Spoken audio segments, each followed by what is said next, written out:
Il est écrit, mais maintenant, Christ est ressuscité des morts. Il est les prémices de ceux qui sont morts. Car, puisque la mort est venue par un homme, c'est aussi par un homme qu'est venue la résurrection des morts. Et comme tous meurent en Adam, de même aussi tous revivront en Christ. Ensuite, viendra la fin, quand il remettra le royaume à celui qui est Dieu et Père, après avoir détruit toute domination, toute autorité et toute puissance. 1 Corinthiens 15, 20 à 22 et 24. Ces passages de Corinthiens mettent en lumière le plan de Dieu pour notre avenir et pour l'humanité tout entière à travers les thèmes de la mort, de la résurrection et de la victoire ultime sur toute autorité. Car, puisque la mort est venue par un homme, cela fait référence à Adam, dont la désobéissance a introduit le péché et la mort dans le monde. Selon la Bible dans Genèse, Adam est considéré comme le premier homme et le responsable de la chute humaine. C'est aussi par un homme qu'est venue la résurrection des morts.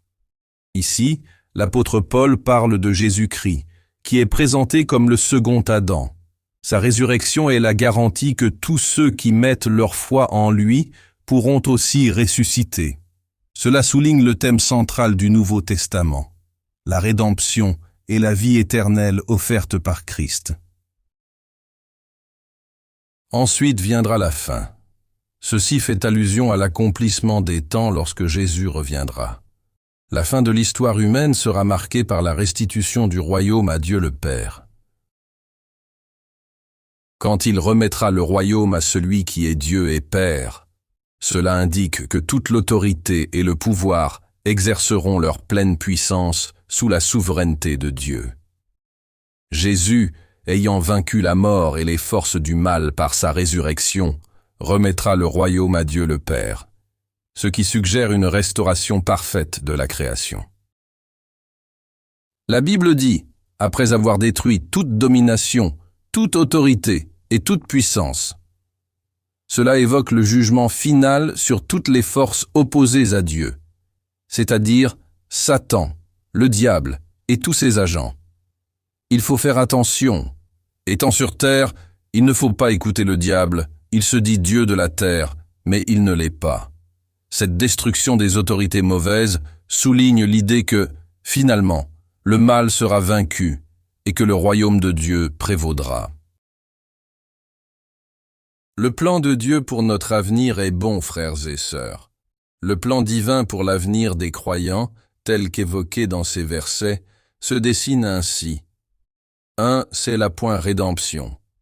Christ est le moyen par lequel les êtres humains, séparés de Dieu par le péché, peuvent recevoir la vie éternelle. Alors ne sois pas distrait, c'est en acceptant Christ Jésus que tu deviens fils ou fille de Dieu, et tu reçois la vie éternelle. Il n'y a pas de salut dans les prophètes. 2. C'est la résurrection. Tous les croyants seront ressuscités, soulignant une espérance commune et un avenir partagé en Christ. 3. La souveraineté de Dieu, c'est-à-dire la finalité de l'histoire humaine, est une pleine restauration et un règne parfait sous l'autorité de Dieu, loin de mal et de souffrance. 4. La victoire sur le mal. Le message est que, malgré les luttes présentes, il existe une promesse de victoire et de justice divine qui sera établie dans le temps final.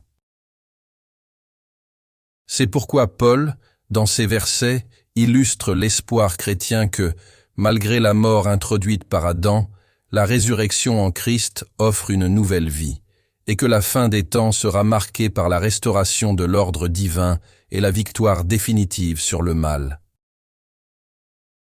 Maintenant, vous avez compris comment la parole de Dieu explique le plan de Dieu pour votre avenir, l'implication de la résurrection en Christ, c'est-à-dire la vie éternelle apportée par Jésus dans le contexte de la mort apportée par Adam, et enfin les concepts de la mort, de la résurrection et de la souveraineté divine sur toute autorité.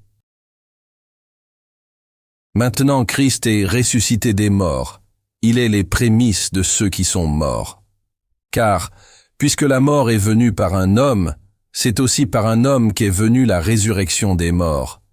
Et comme tous meurent en Adam, de même aussi tous revivront en Christ. Ensuite viendra la fin, quand il remettra le royaume à celui qui est Dieu et Père, après avoir détruit toute domination, toute autorité et toute puissance. C'est à vous d'accepter ce plan de Dieu pour votre vie. Que Dieu vous bénisse abondamment. Partagez la vidéo pour transmettre cette parole de Dieu au monde entier. Ne quittez pas la vidéo sans avoir cliqué sur s'abonner. Merci beaucoup.